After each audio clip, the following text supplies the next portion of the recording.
Welcome and thank you for standing by. For today's conference, all parties will be on listen only.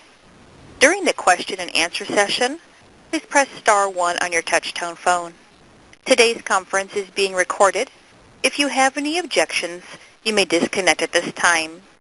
I will now turn today's conference over to Marisa Scalafoli. Thank you. You may begin. Thank you so much, Denise. Good afternoon, everyone. Good morning to those of you on the West Coast. My name is Marisa Scalafoli. I work in the Office of Policy Analysis and Development at the Administration on Aging. We thank you for joining us for this month's webinar, which is our latest in a series of webinars focused on opportunities for the Aging Network, both state and local agencies within the Patient Protection and Affordable Care Act, also known as the Affordable Care Act or the ACA. We've designed this webinar series to provide the Aging Networks with the tools that you need in order to develop care transitions work or participate in other Affordable Care Act related efforts such as accountable care organizations in your area. If you've been with us on past webinars, because of its importance within the ACA, you'll know that most of our series is focused on the topic of care transitions. Patients or clients going from one care setting to another, from hospital to home, from hospital to skilled nursing facility, from skilled nursing facility to home, and more. Today, we're going to really hone in and take a close look at one specific component of successful care transitions models, and that is medication reconciliation or medication management. As you'll hear from our presenters today, medication errors are a major driver of hospital readmissions. However, there are different tools and resources that you can use in order to prevent or address such errors before they harm your clients. Today you'll hear about two such resources. First, you will hear about the Health Resources and Services Administrations, or HRSA's, Patient Safety and Clinical Pharmacy Collaboratives. You'll hear about them at a national level, and then you'll hear from one of the local collaboratives in Iowa. And these are the PSPCs, the Patient Safety and Clinical Pharmacy Collaboratives, are quality improvement collaboratives that are aimed at improving health outcomes and patient safety. And the second resource that you'll hear about is a program called Home Meds, which is an AOA-funded evidence-based model that promotes medication safety in the home. So before I introduce our speakers, we have a couple of housekeeping announcements. First of all, if you haven't done so yet, please do use the link that was included in your email confirmation to get onto WebEx so that you can not only follow along with us on the slides as we go through them, but also ask your questions when you have them through chat. If you don't have access to the link that we emailed you, you can also go to the main WebEx website, which is www.webex.com. Again, that's www.webex.com. Then click on the Attend a Meeting button at the top of the page and enter our meeting number, which is 664-641-344. Again, that meeting number is 664-641-344. And if you have any problems with getting into WebEx, please do call WebEx Technical Support at 1-866-569-3239. Again, that's 1-866-569-3239. As Denise mentioned, you are all in listen only at this point. However, we do welcome your questions throughout the course of the webinar. And there are two ways that you can ask your questions. First, as I mentioned before, through the web using the chat function in WebEx. You can enter your questions into the chat box. We'll sort through them and answer them as best we can when we take breaks for questions after each person presents. In addition, after all of the presenters wrap up, we'll offer you a chance to ask your questions through the audio line.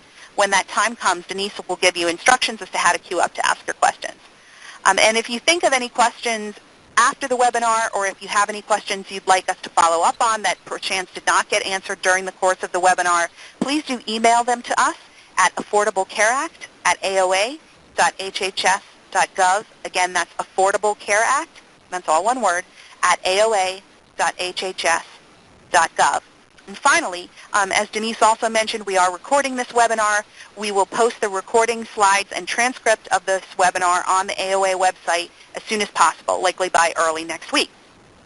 So, enough with the housekeeping announcements. We're thrilled to have with us today a terrific panel of speakers whom I'd like to introduce now. We are first from the Health Resources and Services Administration is Linda Kwan. Linda Linda and Kyle Peters, our next speaker, I'm going to introduce them a little more fully now. We have two additional speakers, June Simmons and Sandy Atkins from the Partners in Care Foundation, who I'll give you a little more information about right before their presentation. But first, let me tell you a little bit about Linda. Linda Kwan is a public health analyst in the Health Resources and Services Administration's Office of Pharmacy Affairs. She serves on the leadership team of the Patient Safety and Clinical Pharmacy Services Collaborative, which you'll hear about today.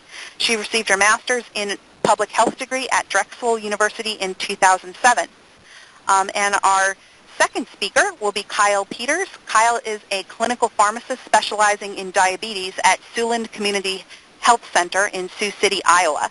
He is also a clinical assistant professor at the University of Nebraska Medical Center College of Pharmacy.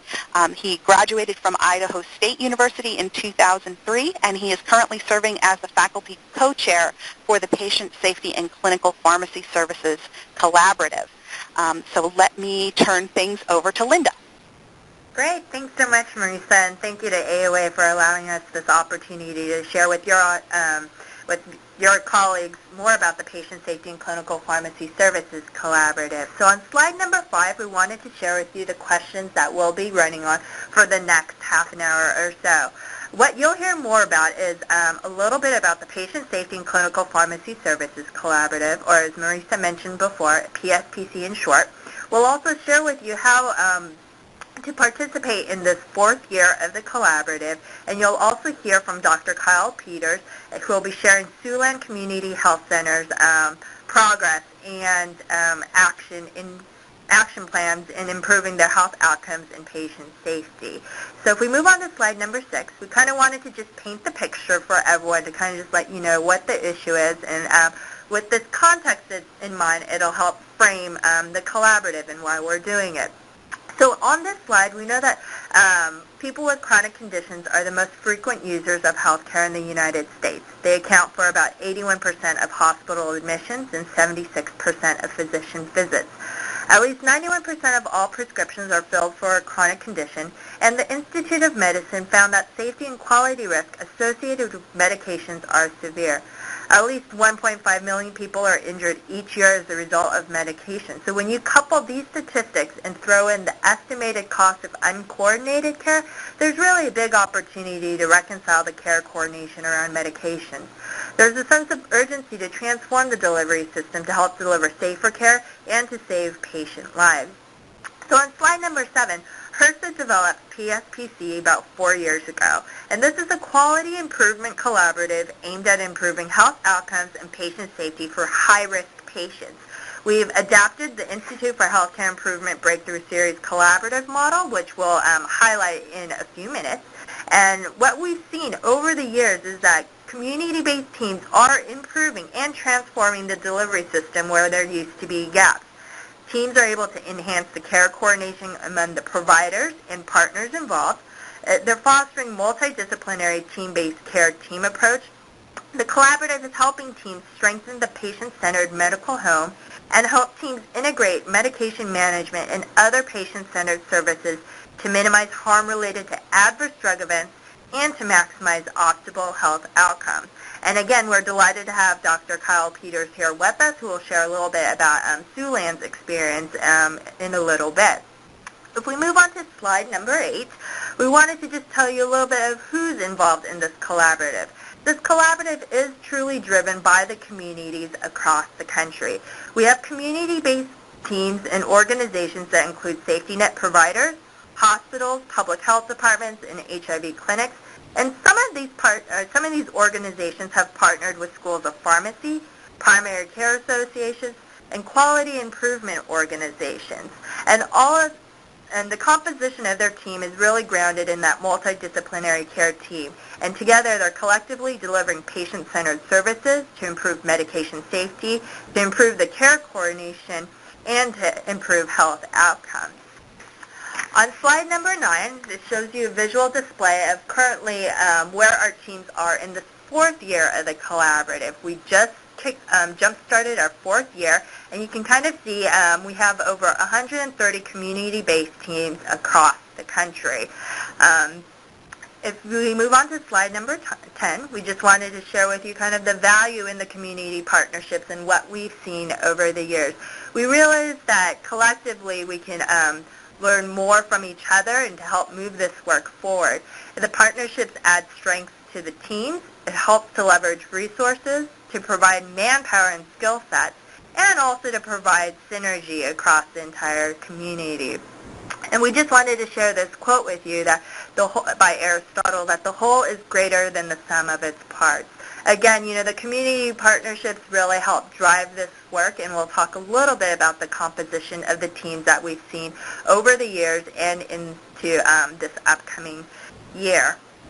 On slide number 11, what we want to achieve in this collaborative is a bold goal that we have for all of our teams. And it's really to help integrate the healthcare delivery system across multiple healthcare partners to create a service delivery system for high-risk patients that will produce breakthroughs in the following 3 areas: to improve patient health outcomes, to improve patient safety, and to increase the utilization of cost-effective clinical pharmacy services and medication management services. Slide number 12 kind of shows another visual display of our bold goal. We've started on this journey about 4 years ago, and our teams are starting with the high-risk patients. So those patients who are taking multiple medications, seeing multiple providers, and have multiple chronic conditions. And over time, the community teams are working with these patients closely to identify opportunities to improve the care coordination around medications, to help them bring their health status under control, and to help improve patient safety. And over time, teams are deliberately and rapidly refining their processes to build this more integrated delivery system, so that they're able to spread the model that's currently in place at their organization so that all of their patients in their community are receiving the services that they've been able to put in place. We're excited that we're partnering with the quality improvement organizations in this work, so the QIOs will be able to help spread this work amongst the Medicare beneficiaries, Medicare Advantage, and the dual eligibles. On slide number 13, we just wanted to describe a little bit of the composition of the teams that we've seen over the years and how they've been successful participating in this collaborative. We have found that our most successful teams have an expanded care team, so made up of multidisciplinary care providers, and they've fostered great relationships and partnerships at their local level all the way up to the national level. And most importantly, these organizations have been able to get leadership commitment at various levels. So whether it's the CEO, the CFO, or a very committed team leader to help drive this work, we realize how important leadership commitment is in participating in this collaborative. Also, we've seen the value in partnering with the schools of pharmacy. A lot of our community-based teams have partnered with the School of Pharmacy, and it's provided an enriching experience for students who've been able to spend some time at the clinic or at the healthcare setting, where they can also provide their expertise around pharmaceuticals.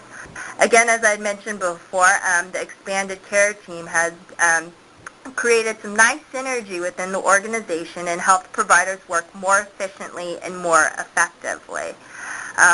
Along the entire quality improvement journey, PSCC continuously provides environments where we promote peer-to-peer learning and sharing. We know that we have a lot to learn from each other and with each other, and that we're always sharing best practices, insights, and solutions to challenges that some teams may be experiencing. PSCC also provides tools and resources to equip teams to help take their work to the next level and progress over the 12-month collaborative year. And in addition to the peer-to-peer learning that occurs, community-based teams are sharing resources that have worked in their settings as well, so that way other teams can kind of adapt and apply the same insights or their same tools and see how they can utilize it in their setting. We've also developed a powerful PSCC change package, which contains a menu of best practices that have been taken from high-performing organizations, and it includes team stories about how they've been in action on the change package. We're excited that we'll be releasing an enhanced version of our PSCC change package this week, and it'll contain some additional supplements that'll provide some additional insights for teams who are wishing to explore how they can get accreditation or certification, or if they'd like to learn more about how to build that business case for their senior leaders that they can take back to their organization. In addition to the tools and resources, we're delighted to have a very committed and diverse group of faculty members with us. And these faculty members are field experts from across the country who can provide expertise and technical assistance for all of our teams and, to help them with their team development and support.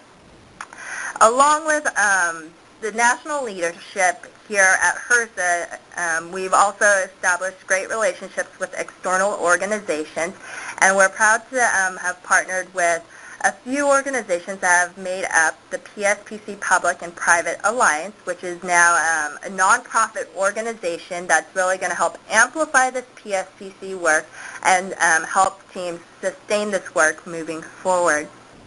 On slide number 14, we wanted to just describe to you kind of the PSCC model that we've used over the last few years. Again, this was adapted from the Institute for Healthcare Improvement Breakthrough Collaborative Series model.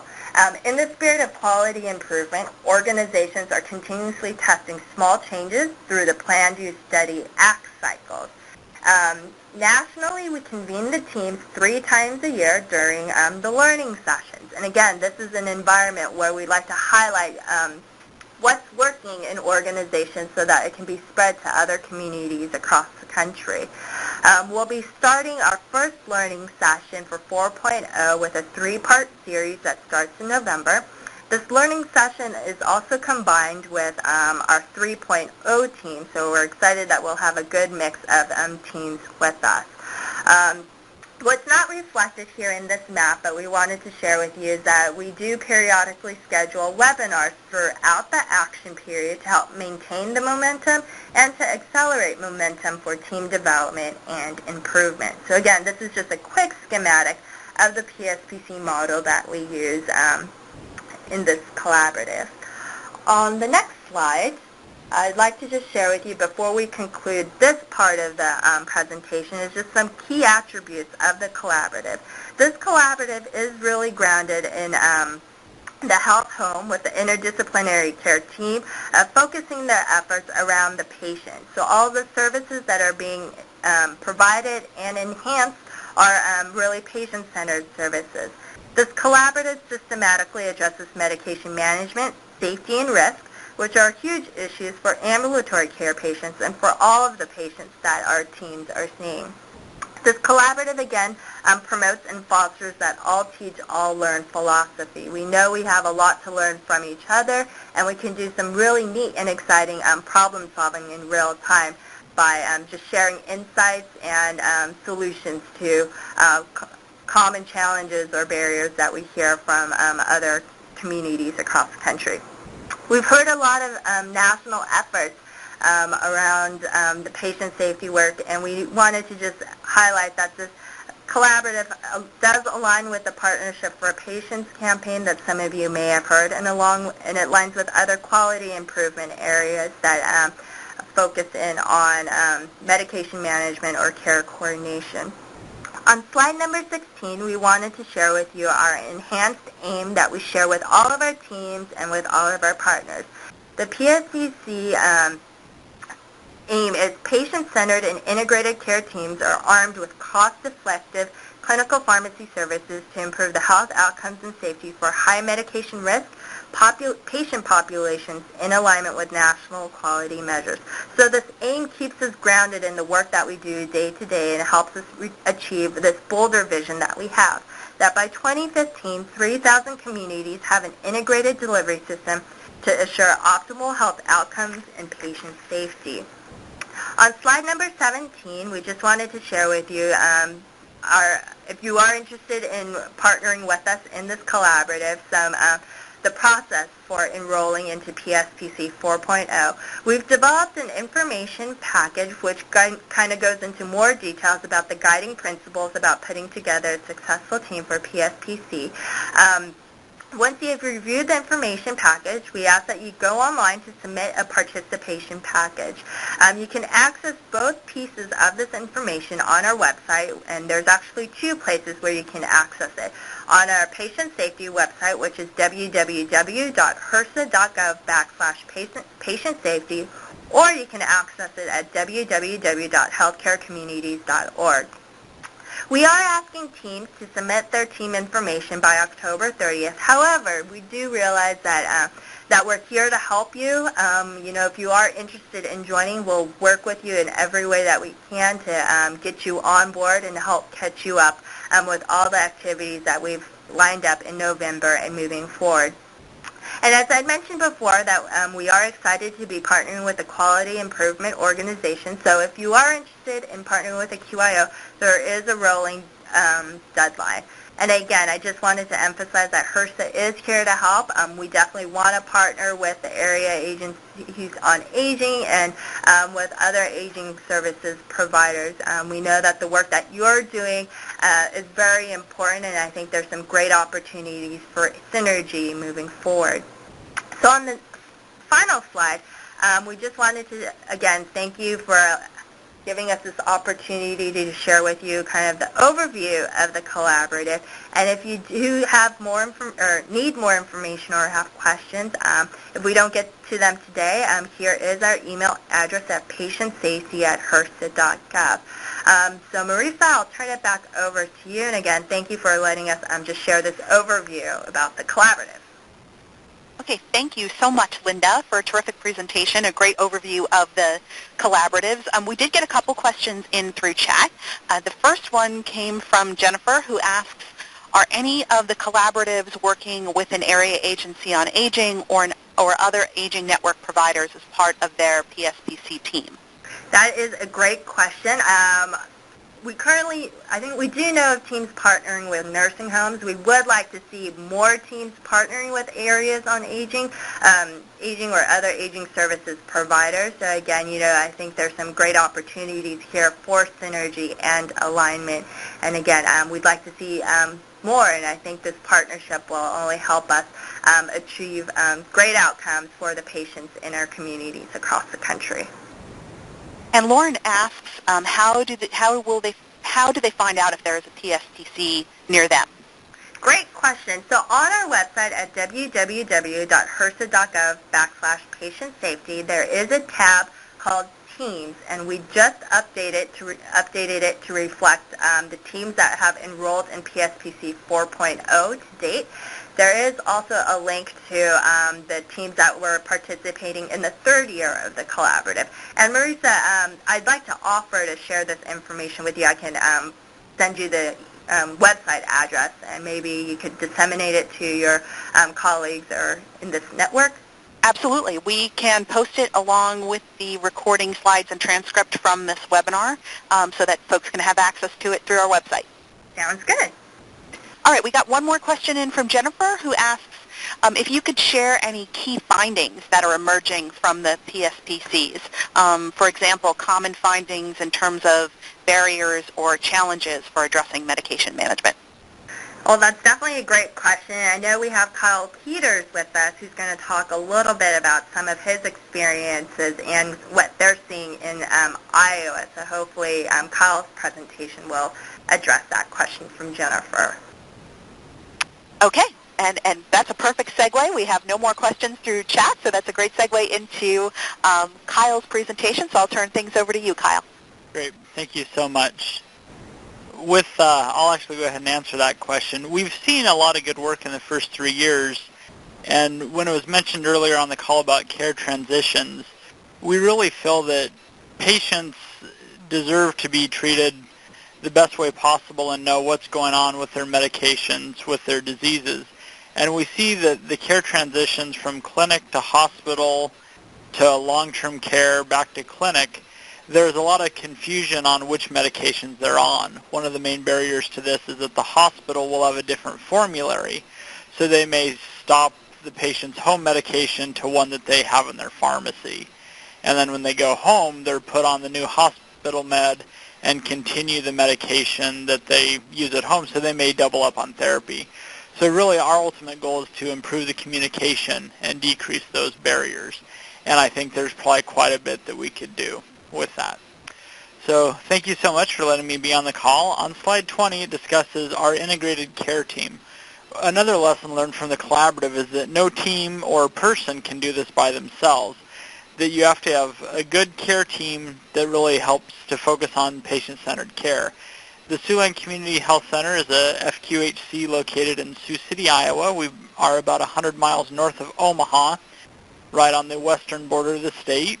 We have about 20,000 medical and dental patients. We see anybody from newborns to patients who are in their 90s. We have 8 MDs, 1 doctor of osteopathy. We're in 1 central location.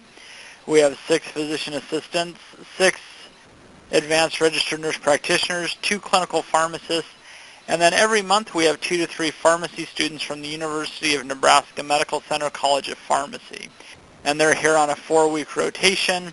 Every 4 weeks we get a new batch of students. Next slide.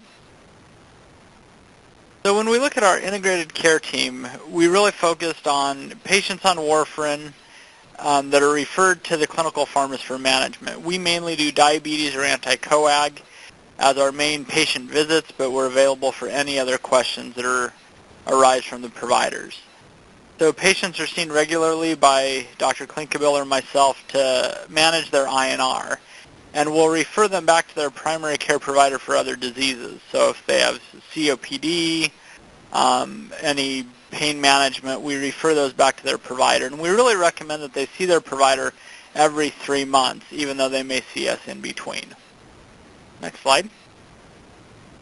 So the benefits to the patients of our integrated care team are there are more people looking at their medications. We review their medication list each and every visit.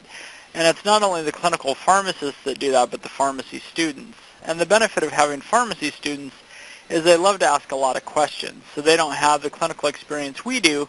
So things that we may pass by or not notice, they usually notice and bring to our attention.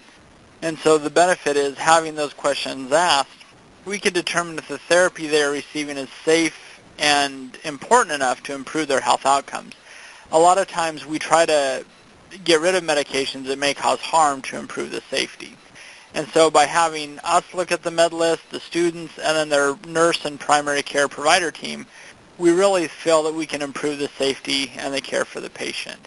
And again, it's really about patient-centered care, where we put the patient in charge and allow them make the decisions that are best for their health care. Next slide. So when we look at our outcomes, what we've accomplished, in our anticoagulation clinic, which we've been doing for a year, and it was the focus of our team for the PSPC in 3.0, is that we focus on people on warfarin therapy. One of the things we've noticed is there have been people who only needed 3 months of therapy, but they've been on it 5, 6, 7 months. And no one has looked in the chart, made the decision to stop it. So we have done that and allowed people to be off of warfarin, which is a very high-risk medication. We've also noticed people with atrial fibrillation need to be on it long-term, so we make sure they understand that, they understand the benefits and what they can anticipate long-term. We also give them a closer follow-up if patients are not within range. So the CHEST guidelines, which are the anticoagulation guidelines in America, really recommend a maximum of 4 weeks between INRs. We were seeing patients that hadn't been seen for 2 months. We actually had a patient that I saw in urgent care with a nosebleed who really requested, I want to be seen more frequently. My current provider only sees me every 2 months. And so we enrolled her in our anticoagulation clinic. We're able to see her more often and get her INR to goal. If a patient's INR is too high or too low, they're able to see us sooner than their primary care provider. Our schedules are a little more flexible, a little more wide open. And so this really improves the access to care. And this more timely follow-up, we really feel benefits the patients. It also benefits those that are in the hospital on anticoagulation, a lot of times for the first time, maybe they developed a DVT or a pulmonary embolism, or maybe they're diagnosed with AFib. And so they can follow up with us in a few days instead of waiting weeks to be seen. Next slide. So one of the biggest things that we really focus on is safety. And To Err is Human, a great book, really mentioned that for every dollar spent on ambulatory care medications, $1 is spent treating the harm associated with these medications. And we keep that in mind, and all of our teams have this in their training, and so when they see patients in their charts, they do everything they can to improve safety. What we have done is we have stopped a lot of aspirin. We see a lot of patients unnecessarily on aspirin and warfarin, and there really isn't a lot of good data of using it in combination, except for if somebody has a heart valve. And so if they don't have a heart valve and there's no other good reason, we'll stop it to really decrease the bleeding risk. The literature reports that there's about a 2 to 3 times increased risk of a bleed being on warfarin and aspirin. Another thing that we're able to do is we're able to adjust the dose of warfarin when antibiotics are used. So antibiotics, for the most part, will make the INR go up, which thins the blood, which increases the bleeding risk. So we can modify the amount of warfarin to prevent that from occurring. We've also noticed other medications more commonly that increase the INR, such as amiodarone, fluconazole, and rifampin. And we had one gentleman that was on rifampin for 6 weeks, and he was up to a dose of 20 milligrams a day of warfarin, which is a very, very high dose. And knowing that he was going off of it, we were able to reduce the dose accordingly to prevent a clot or a bleed, and now he's only on about 8 milligrams a day. So that's a huge reduction that, luckily, being clinical pharmacists and understanding the drugs, we were able to notice that and make appropriate changes before it was too late. Next slide. Access to medications is something with a lot of our patients that they struggle. At a community health center, we only have 50% of patients with insurance, and so we're trying to find the best way to get them their medications. Adherence is a major barrier, and one of those barriers to adherence is cost. And so we like to try to get patients on 1 tablet strength, and 5 milligrams is pretty common. And so we may have them take 1 tablet on Monday, Wednesday, Fridays, and 2 tablets on Thursday, Tuesday, Saturday, Sunday.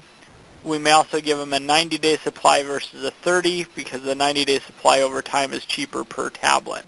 And so we really focus a lot on the patient and allowing them to afford their medications. One of the newest things that we've been doing for our patients if they have atrial fibrillation is getting them on Pradaxa. Pradaxa is a twice-a-day medication that's an anticoagulant that doesn't require monitoring. And if our patients qualify for the patient assistance program, they could get this free of charge from the drug company, which we charge a $10 processing fee every 3 months. And they could be on this and not have to pay for monitoring and visits. And so really it's a good benefit to them. It's a little safer, a little more effective, and it doesn't have the cost. Next slide. Now, we wouldn't be able to do all this great work without our partners, and the PSCC model is centered on partnerships. And many of you, I would encourage you to seek out to see if you have teams in your area. I was looking at the list of participants early on, and I looked at Idaho because I am from there originally. Idaho currently doesn't have a team enrolled for this year, the PSCC, and so you may want to reach out to Linda or I, and we may be able to team you up with people from the College of Pharmacy, other organizations with connections we have in Boise to try to get you a team. But we're willing to do that for many of you out there that want to partner with teams in many states. And so we can do that really to spread this work. And we've shown that partnerships allow us to provide better care to the patients and really reach more patients. If we can reach more patients, we can improve the safety and improve the outcomes and really save lives, what we want to do. It also allows us to leverage resources. We make requests and offers to decrease the time to implement change. A lot of the change we do is very rapid acting, and it gets things done, which is quite nice to see in this day and age. The partnerships also allow us to spread to more and more communities to improve safety and outcomes.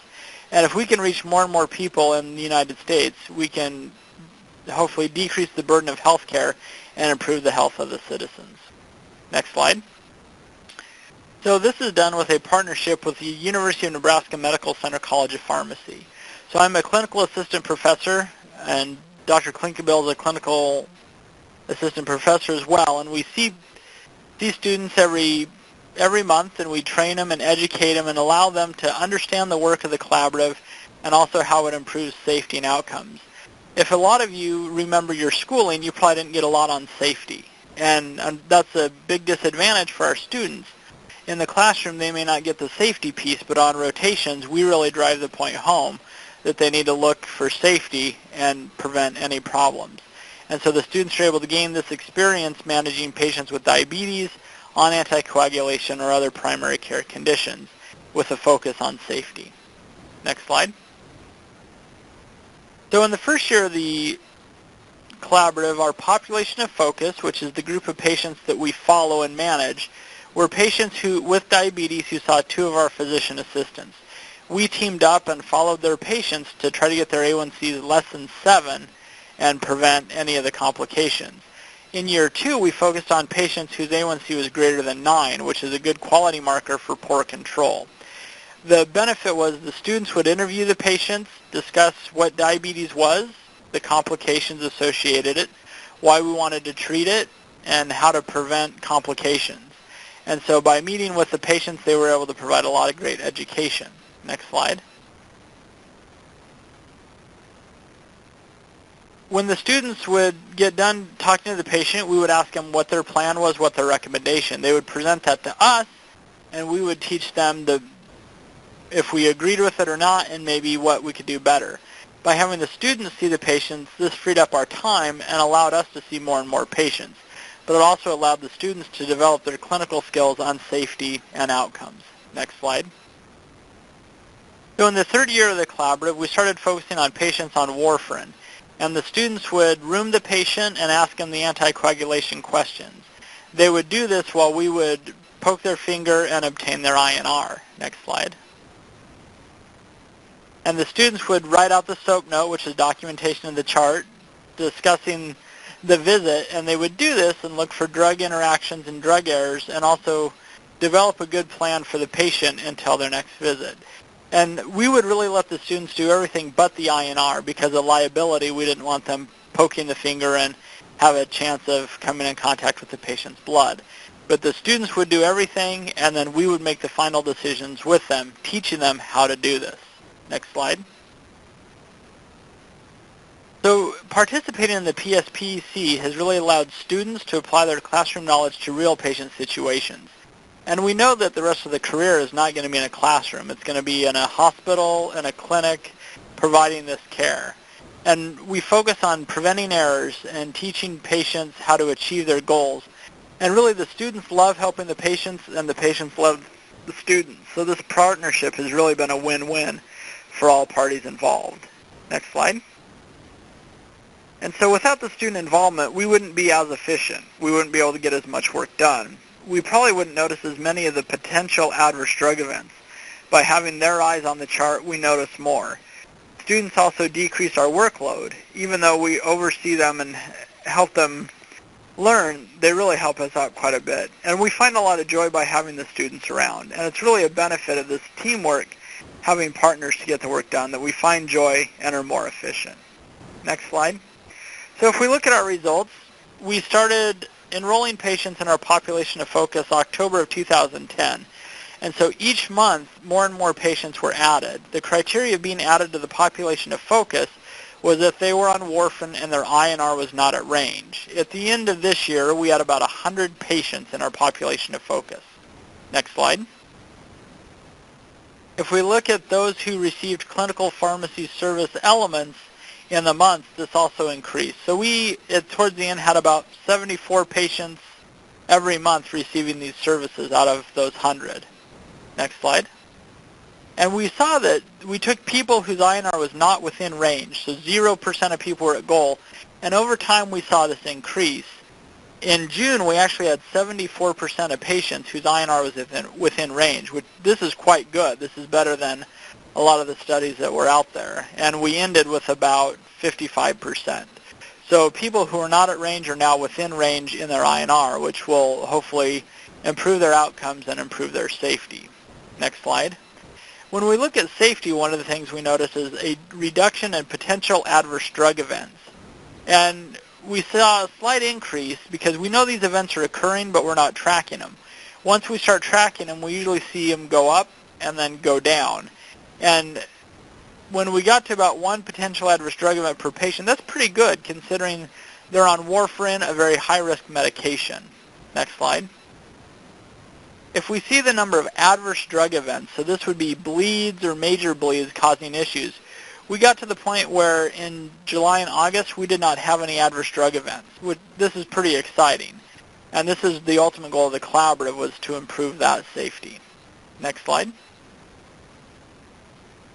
So in summary, partnerships allow the integrated care team to work more efficiently.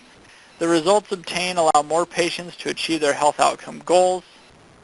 Safety is increased by having more eyes with different knowledge reviewing patient information, and success seen in the first 3 years of the PSPC would not have been accomplished without partners. So thank you so much. Marisa, I'll go ahead and turn it over to you. Okay, thank you so much, Kyle. We've gotten several questions in, so why don't we go ahead and go through those, and then we'll turn things over to June and Sandy. The first one is just a really quick clarifying question, and that comes from Russ, who asks, in your rates slide that you just finished going through, what was your N? Those would be the amount of people in the population of focus per month. So the original slide would of the chart would have our N. At the end, our N was 100, and so each month the N would change quite a bit. So for example, if we look at February, our N would have been about 60 patients. March would be about 80, and so on. Okay, great. We got we got this question from a couple of people.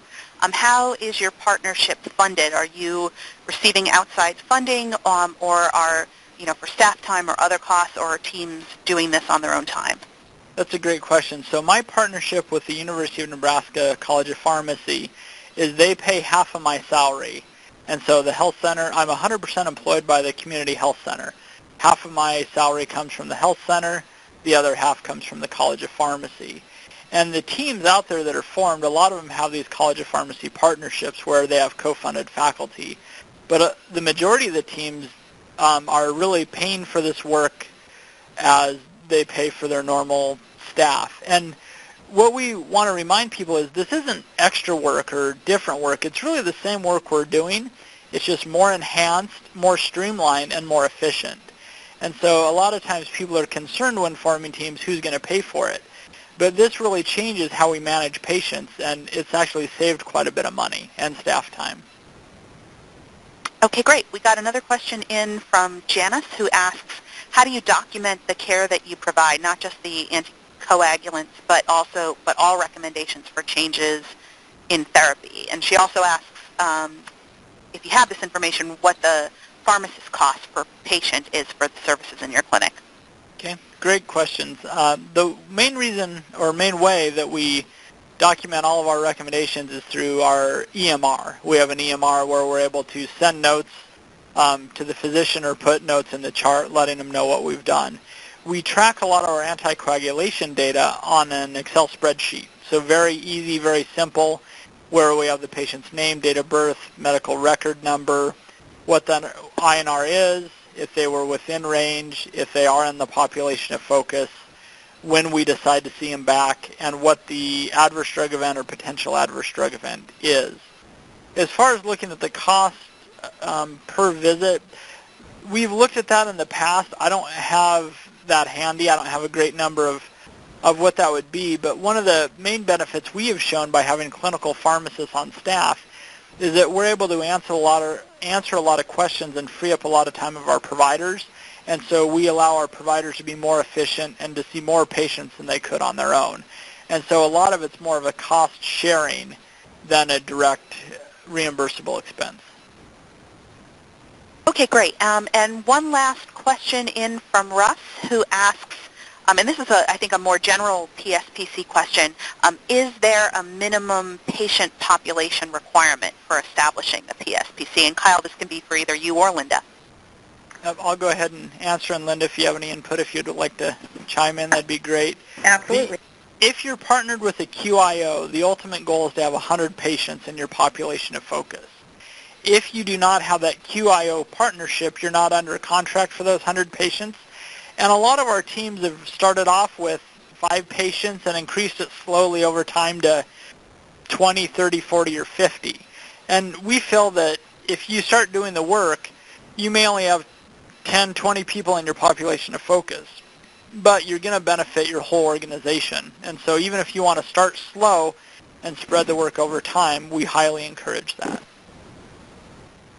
Okay, I think we've caught up on all the questions in chat. Thank you so much, Kyle and Linda, for a terrific overview and a more specific look at how PSPCs work. Now I think we'd like to turn things over to our next team of presenters. First, let me introduce June Simmons, who is the President and CEO of the Partners in Care Foundation in San Fernando, California. Throughout her distinguished career, June has been instrumental in creating, funding, and operating forward-looking health and social services research and programs. She is currently a member of the National Advisory Council to the National Institute on Aging, as well as the National Leadership Council of the National Council on Aging, and she is also a mentor and advisory board member of the Practice Change Fellows. And she was the founding chair of the National Chronic Care Consortium. Teamed up with June is Sandy Atkins, who is currently the Vice President of the Institute for Change Research Center at the Partners in Care Foundation, and she is in charge of consulting, evaluation, information technology, and new initiative development. Prior to joining Partners in Care, she served as the Executive Director of the Hospice of Pasadena. So with that, I will turn things over to June and Sandy. Well, thank you so much. We're appreciative of the opportunity to present this work. Let's go to the first slide, slide 42. Oh, 41, I guess it is. Just to say briefly, the Partners in Care, a not-for-profit in California, is focused on innovation. We're very interested in the new opportunities the Accountable Care Act brings to bring community and the person with health issues into a health care system that could begin promoting health rather than simply responding to people later on. So moving to the next slide. So we develop and identify and adopt evidence-based programs and try to then bring those into partnerships for adoption so that they get embedded not just in our work, because we do some safety net work here, quite a bit of it, but in the work of others, both in our community and across the country. And our signature and most beloved innovation is on the next slide, slide 43, which is to address medication errors. And we've been at this for quite a long time. This is kind of reflective of how we like to work, find a big problem that's expensive and causes lots of suffering, and it represents an opportunity for really changing the way care is delivered and improving quality of life. And MedSure meets that issue, as you know from some of the excellent presentations you've been hearing. They're serious. They cause 7,000 deaths a year in the country, but I think you have all seen the things short of death that they cause. They cause people to look like they're going downhill when they're really not. They cause falls. They cause confusion and dizziness, and just can be very serious impacts on health and quality of life in really big ways. And, of course, they're extremely expensive. It's well documented that the cost of the meds plus the cost of the damage that comes when they're not taken properly and, most importantly, not combined properly is very costly. And it's a widespread problem. Almost half of community-dwelling elders have medication-related problems, and fully 25% of all Medicare patients have medications issues, especially in the health system we're trying to leave that's so fragmented and episodic, where people see multiple physicians for multiple issues and don't have a way to coordinate, and then meds become a problem. And, of course, then we see that they're very preventable. At least 25% of the harmful adverse drug events are preventable. And so this is a big focus now, I know, in American medicine, is to move to systems where we we do avoid damage. Next slide, 44. One of the big risk points is when people are leaving the hospital and going home to another care setting. We've all, I think, been tracking this important work that's emerging around transitions and post-hospital care. 20% of hospitalized Medicare patients are readmitted within 30 days after discharge, and 72% of those issues then typically are driven by medications. And so it's a huge opportunity to bring the home meds program to bear and to really touch the lives of people most at risk. Next slide, slide 45. So we've been fortunate over a long period of time, not quite 20 years, to look at medications through a home health lens and then through the Aging Services Network. Care management originally was developed through funding with the John A. Hartford Foundation, and then the Administration on Aging, AOA, picked it up as one of their early evidence-based programs, and in that effort we brought it out of home health, a more medical setting, and into community and care management that can be done by social workers. So we're presenting an intervention. You've just heard a very sophisticated, medically thoughtful presentation. This one says social workers can do it, probably families can do it, that this dangerous medical problem can be identified and screened up to attention by others. So it's designed to enable community agencies to keep people at home and out of the hospital by addressing medication safety.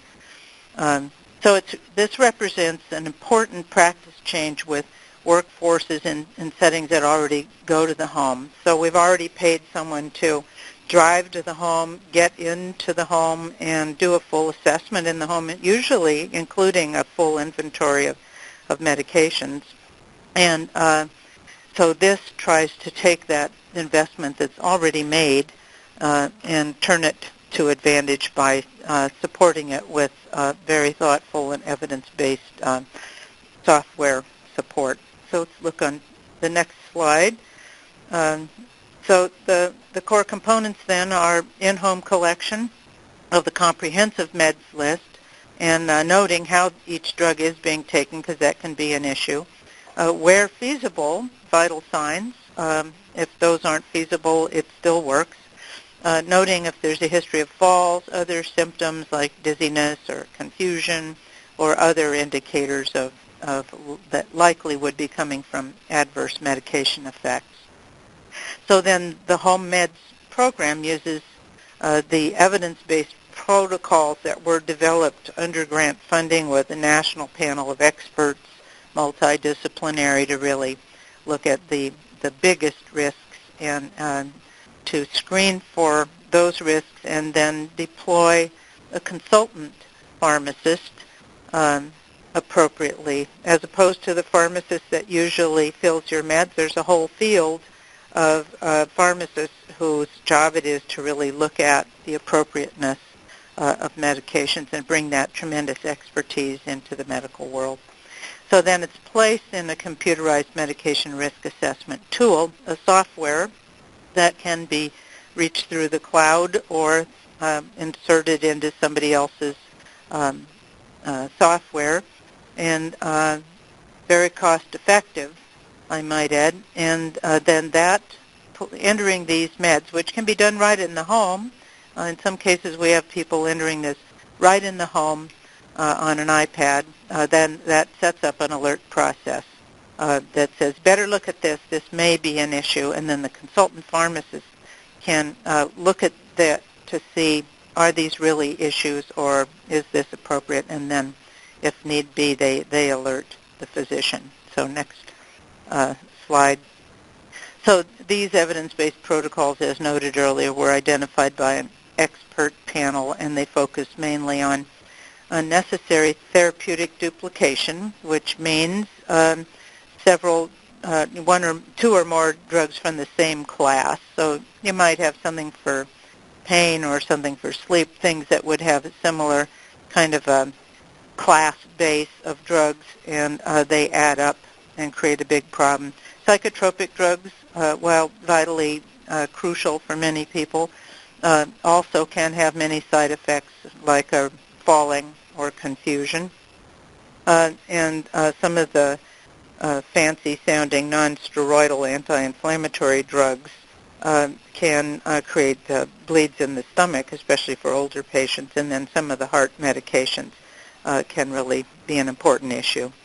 So heading up this work to now to spread this program, which is where we are, it's well developed, it's proven, it's published, it's endorsed as important evidence under it, here's Sandy Atkins to kind of walk you through how it really works and really hopefully show you how it can be practically applied in community settings. Sandy? Hi. I was going to say good morning, but at least two-thirds of you are good afternoons. So just to jump right in, the home meds is an intervention with a technology core to it. So the most important thing, as June already mentioned, is the quality of the information that we collect in the home, which is, and we have a little discussion with people about each medication and then document everything in the system, which can be done in the home if people have laptops and connections, but otherwise you would write it down on a piece of paper and take it back to the office and then enter it into the online web-based system. And then if any of these medications and problems that and issues that we've identified generate an alert that it could be caused by medications, we look at it, and then depending on the skill of the people that collected the information, we might then go and say, are you sure you're taking both of these medications? So if you have a generic and a brand name of the same medication prescribed by different people, to say, are you taking both of these? So that one of the reasons for the process is that we don't want to send to prescribers more alerts than are absolutely judged to be necessary, because they get an overload of information, and so we want to be very targeted.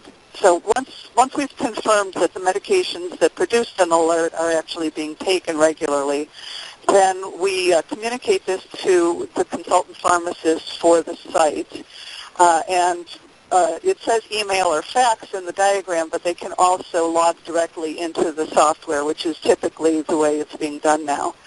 And then the pharmacist will say, well, this one is as needed, and they're only taking it 3 times a week, so I'm not going to consider that a duplication.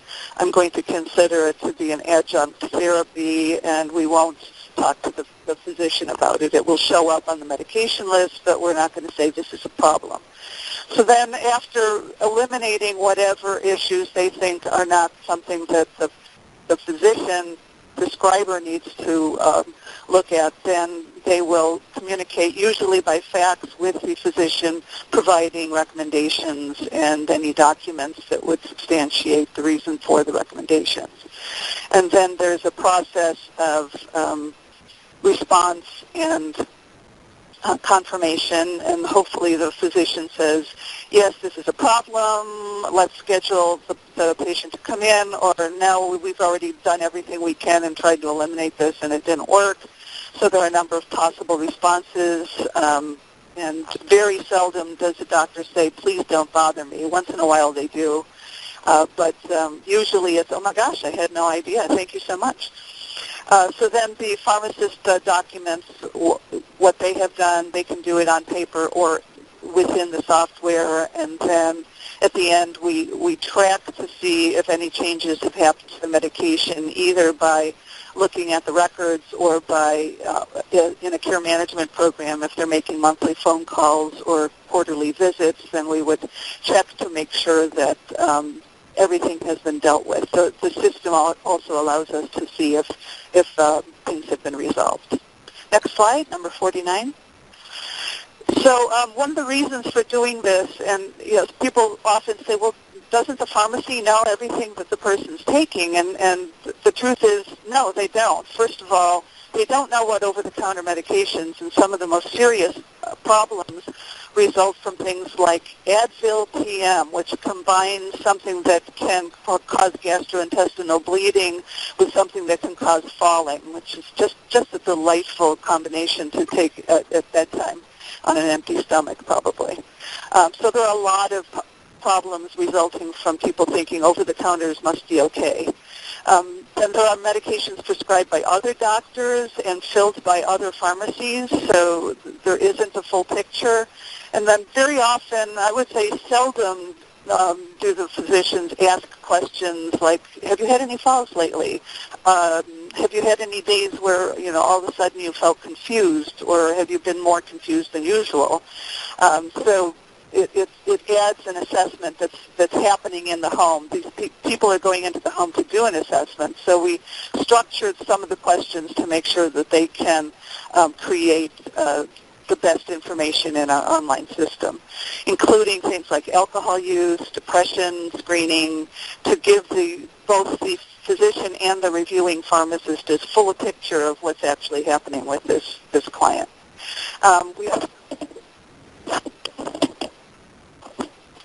Sorry, I just knocked my headset off my head.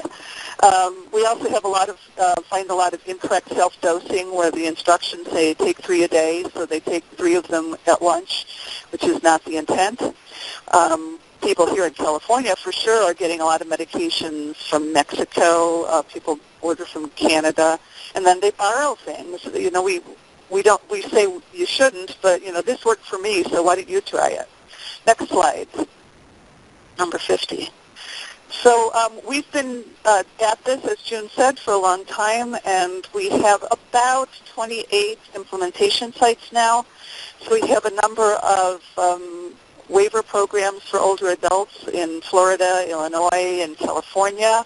We have about 6 area agencies on aging in Texas doing this. In Minnesota, we funded by the State Unit on Aging. We have the Carondelet Consortium, which has been doing this in their block nurse programs and with assisted living.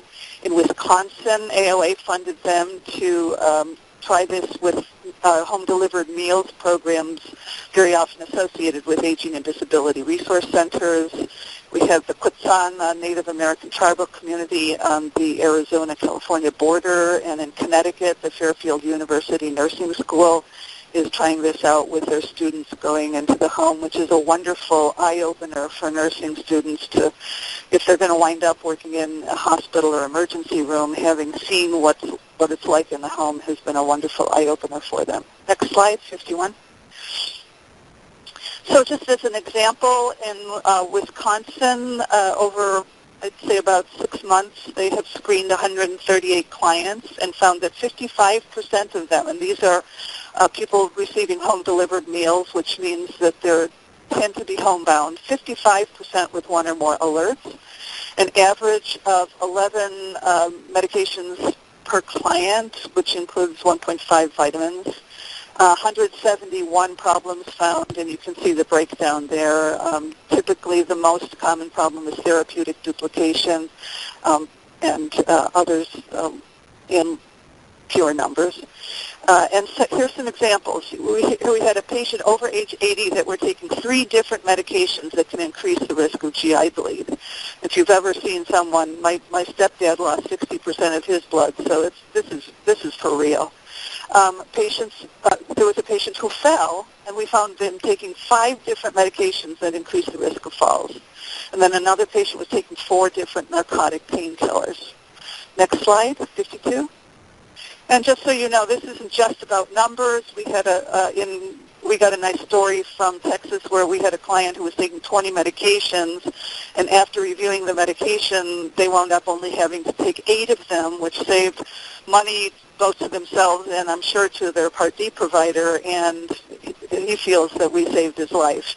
So we get a lot of great thank yous that way. Next slide. Just as an example, to kind of tie this to the prior presentation about the PSCC, Ultimed is one of our California partners, and they worked on this from about 2007 to 2010.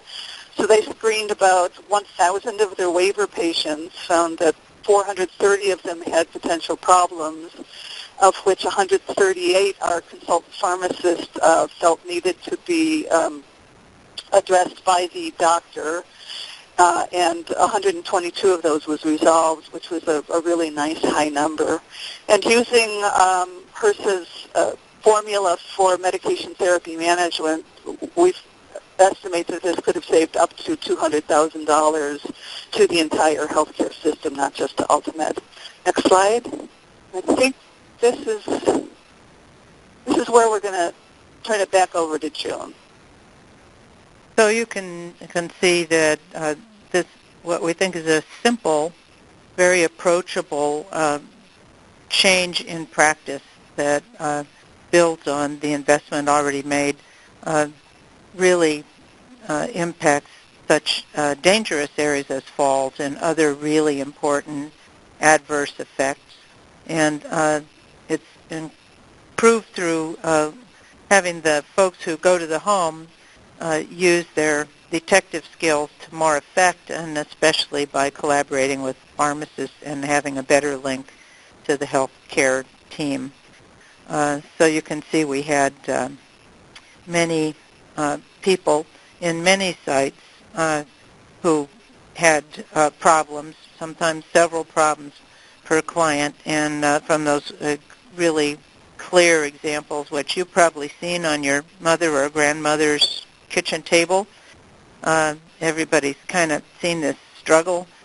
We know how powerful they are, and so we think it's very important to spread this program, to have it adopted across the country. Next slide, 55, please.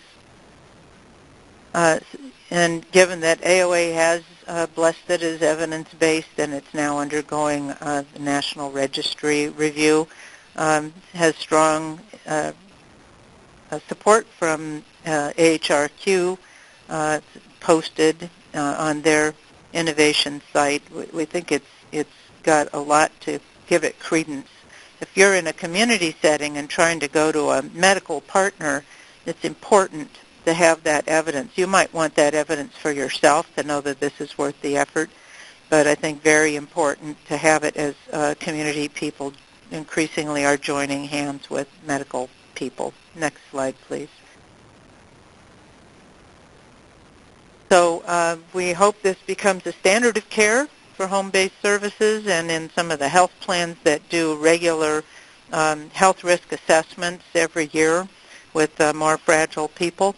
That is part of the AOA vision for really seriously connecting the aging services network with healthcare delivery, much to the benefit of healthcare delivery and much to the growth of impact for the aging services system. And so we're working on things like how pharmacist reimbursement works. We have some ideas about that, enhancing the technology. Next slide. So we hope, if you have interest, that you'll either give us a call or an email, or that you may send your friends, because with this, Sandy has now got this in 8 states in a number of sites, but we feel it's so cost-effective, simple, and so important for the quality of the lives we all serve that that we encourage people to adopt it, and we'd love to help. I think that concludes our formal presentation. If you have time for questions, we'd welcome them. Okay, thank you so much, June and Sandy. I think we've gotten numerous questions in through chat, and we will try to get to them in a moment. Just let me go through really quickly our resources sections of the slides, as well as our next training, a little bit of information about our next training, and then what we'll do is we'll open up the audio lines for questions, and we'll try to clear up the chat, what's come in through chat. So really quickly, as we always do in all of our webinars, we have included numerous resources having to do with, of course, for the purposes of this presentation, medication management, including the sites for both of the programs that you've just heard about, both the pharmacy, the PSPCs and home meds, as well as some other resources related to medication safety. We've included, because of our focus on care transitions, we've included lots of resources related to care transitions, as well as some general resources on the Affordable Care Act. Finally, our next training, we will continue our webinar series. We'll have one more webinar for 2011, and our next webinar will look at care transitions and long-term care. As I mentioned, this will be our last webinar for 2011. We'll look forward to doing more in 2012, and we'll recognizing that everyone's schedules just get a little more hectic around the holidays. This webinar will likely take place in early December, but we will send out registration information in mid-November, so please do watch your email for the announcement about this webinar. So with that, let me turn things over to Denise, who can tell you about how to queue up to ask questions through the audio line, and then we'll take some more of the chat questions. So Denise, if you could give everybody instructions. Thank you. And at this time, if you would like to ask a question, please press star 1 on your touch-tone phone. Once again, star 1. If you would like to ask a question, please unmute your phone and record your name in order to be introduced into the conference. Thank you. Okay, let's take a few of the chat questions while we're waiting for people to queue up with Denise. The first one came from Debbie, who asks, and this one's for June and Sandy, she asks, do you work with any home health agencies? And her second question is, have you adopted the ISMP or accrediting organization thought process on medication safety? This work was originally done with home health agencies, and after it was developed in the original research, we had funding from the Hartford Foundation to spread it to home health agencies across the country in select areas. Visiting Nurse of New York is an example. There are a variety of agencies across the country that use this, and certainly that could use this. And then right now we're also targeting very actively to reach out to area agencies on aging, senior centers, community care programs through Medicaid waivers, and working with health plans and physician groups. So it can go a lot of places. Sandy, I'm not familiar with the standard she referenced. Are you? No, probably our pharmacist, Denny Fry, would be, but she had a previous engagement training a new site. So we can answer that ex post facto if you like. Welcome to email us about it, or let us know how to email you, and we can get you the answer. That's great. I'll make sure that she gets in touch with you. The next question came from Jennifer, who asks, is Homemade specifically designed for older adults, or have you used the protocols with younger adults or people with disabilities? Sandy, you want to take that? Yeah, they're specifically designed for older adults. A number of the the problems are appropriate for younger disabled people. For example, the psychotropics and the psychotropic kinds of medications and falls and confusion can be an issue, particularly,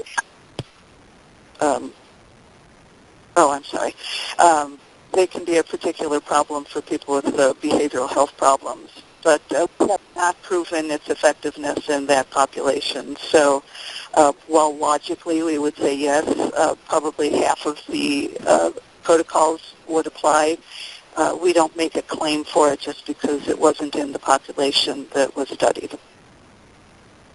Okay, question from David, who asks, can you comment on,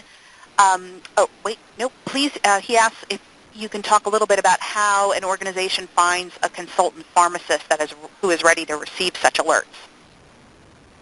Absolutely. Andy? Go ahead. Sure. We have, generally each site has just found their own. We have these models. We have local pharmacy school professor and students. That's one model.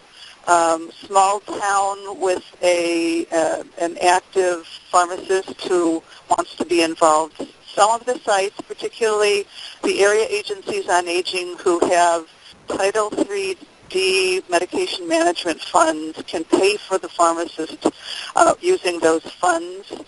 There are some sites that are using a volunteer pharmacist, a community pharmacist, for example, that is just doing this as part of their community service. And so there are a number of models that have been followed. The American Society of Consultant Pharmacists has a website. I think it's seniorcarepharmacist.org, something like that. If you look up American Society of Consultant Pharmacists, they have a national network of pharmacists. So it depends on your community and your organization, but no one has had a problem finding a pharmacist. We're also finding that most of the regulations governing pharmacy practice relate to dispensing and not consulting. So it is possible that you could, for example, contract with our pharmacist, since most of this work is not done face-to-face. It is possible that you could contract with someone from another agency, share pharmacists, and so there's a lot of possible models. Okay, we'll take a couple more questions from chat, and then we'll open up the audio lines, and then we'll try to move back to chat for as long as we have time. A question, actually we got this question from a couple of people who asked, what are the most common problems that you encounter when it comes to medication safety using home meds? Sure.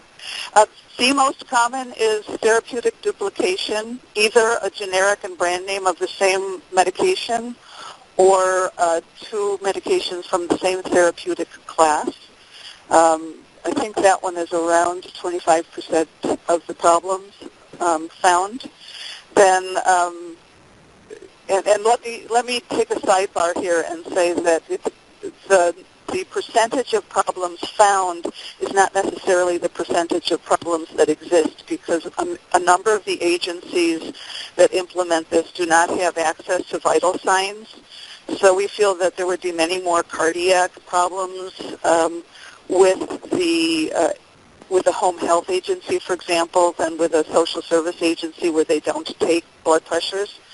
So we instruct people to ask the client if they have a blood pressure cuff and then record it, because we're missing a fair amount of orthostasis, low pulse, low blood pressures from too much blood pressure medication, or high blood pressures from not enough.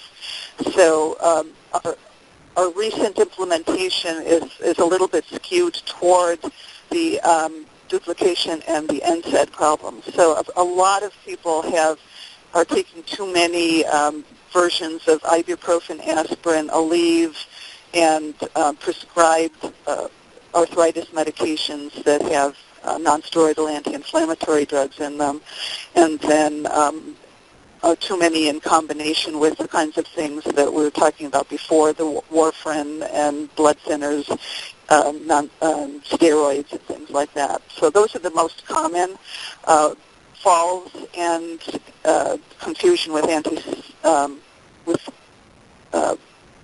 the not antipsychotics, but the psychotropics would be the next most common. So in all, about 50% of people have at least one of those problems, and typically about 30% of all patients screened wind up having alerts sent to the physician for review, because the pharmacist has judged them to be important enough to bring to the physician's attention and try to fix.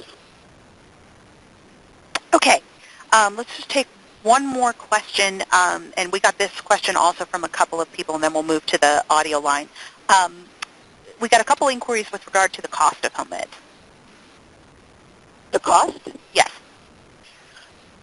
Generally, there's a software cost, which at this point is approximately $200 a month for up to a certain number of patients entered into the system per month, and then a modest kind of training setup, support charge of $2,000 if we do it via webinar and $4,000 if we do it in person. And then it would be up to the site and their own arrangements how much the pharmacist costs. And we have a sheet that we can send out to people, but generally the pharmacists are approximately 60 to 75 an hour, depending on geography and the arrangements that you make. Should be even more than that in some cases, but if you're using the university and interns, it's going to be less than that. So, or the hospital, that's the total hospital cost. might provide this, or a local pharmacy with some sophistication might provide this, or there might be other groups that would view this as a community benefit or a chance to bond in the community.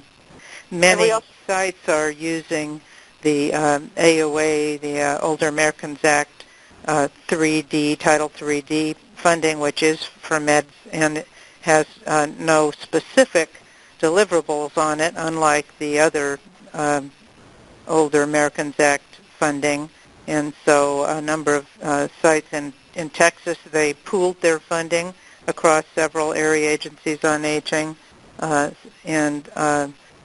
So there are ways to do this. Some people have been able to obtain one-time only funding at the end of the year for training or a grant. Sometimes these can get written into a grant. A health plan, a hospital, or physician group might have interest in supporting it for their patients because it has a tremendous return on investment for whoever's paying for the person's care. And finally, the Part B plan. I know that Humana, for example, delegates their medication therapy management to the last dispensing pharmacies. So we're trying to work with some Part D plans now to experiment a little bit with just sending the home meds report or notifying the Part D provider and having them do the medication review. We're hoping that the provisions in the Affordable Care Act will support greater involvement of medication therapy management in home meds and enable reimbursement for the pharmacists, almost independent of the Part D provider, so that they can, if you find a problem, you can get a consultant pharmacist to be paid.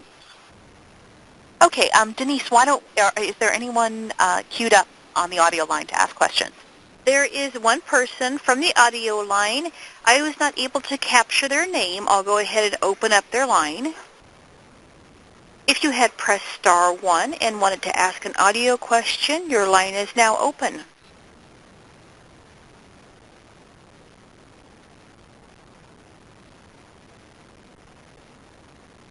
Must have answered the question. Well, that's an important question, but hard to answer. Yeah. Okay, well, maybe we'll give that person a chance to try again. We'll take another question in from chat. And this question came from David, who asks, actually two questions. First, can a patient or client print out a medication list from the home med system? And his second question is, can home meds interface with other systems, such as electronic medical records or other such systems? Sure. It's designed for direct access by anyone that we create a login for. So it has not been done that way, but it is certainly, I have a created patient access username and password portal available so that, yes, they can. The reports are available in PDF and Word format so that the agency could print out the report, and they could also provide a Word document so that the patients or families could update it themselves and then take it to all their doctor visits. It comes in different formats, so there's a sort of a training and background version that has all of the rationale behind the alert. There's a version that is just the alert itself, which we think is what you would send to the physician. And then there's one without the alerts, so that there's just a clean medication list with all of the clinical indicators of potential problems, but without interpreting them into a list of problems. So there's a lot of different ways to do it. What was the second half of the question? The second half of the question was, does home meds interface with other systems such as electronic medical records or health information exchanges and so forth? Again, it was designed to do that, and we're working on our first implementation of that, but it is embedded in a system that has successfully exchanged information, because what we really want to do is pre-populate the records so that when somebody goes into the home, they don't have to do anything except confirm the medications that are being taken, ask the questions about, are you taking this the way it's directed on the label, and then add in the things that are in the home, the Costco, 1,000 ibuprofen pills that I'm taking 10 of a day, and that sort of thing. So we wanted to pre-populate from EHRs and from the HIE, and we wanted to send information back, but we have not done that directly yet and are working on our first implementation. But again, it was designed in a data exchange format that would make that possible and desirable, and we're hoping to do it. Okay. Denise, did our person who was queued up to ask a question come back, or do we have any additional questions? They did not. I have no audio questions at this time. Okay, so we've got a couple of minutes left, so maybe we'll just close out with, we've gotten a number of questions from people who have asked how can our states get involved in home meds, and if there are any programs existing in their state or any agencies in their state using them. Can they go to your website to find out that information, June and Sandy, or should they email you directly? I would say email us directly. Certainly go to our website, but I don't think we have the names of agencies on our website. Okay, so great. Well, do you want to give PICF.org is the easiest. Maybe you repeat that. I think I may have talked over you a little bit. Oh, okay. Home meds at PICF.org, PICF for Partners in Care Foundation.org. Great. So with that, we are just about at the end of our time. So I would like to, first of all, thank all of our speakers, Linda, Kyle, June, and Sandy, for wonderful thought and question-provoking presentations. We thank you for your time and for the wonderful information you presented. And thank you to our audience for the terrific questions you've been asking. For anyone who may not have gotten their questions answered, because there were a couple in chat that we don't really have time to get to, please feel free to email us at affordablecare@aoa.hhs.gov. Also, if you have suggestions for future webinar topics, we would love to hear from you. So please do email us. Again, that email address is affordablecare@aoa.hhs.gov. We do want these webinars to be as relevant and as useful to you all as possible, so we very much welcome your suggestions. And we thank you all for joining us today, and we look forward to having you with us on future webinars. Thank you very much. Thank you very much. Thank you. And that does conclude today's conference call. We appreciate your attendance. You may disconnect at this time.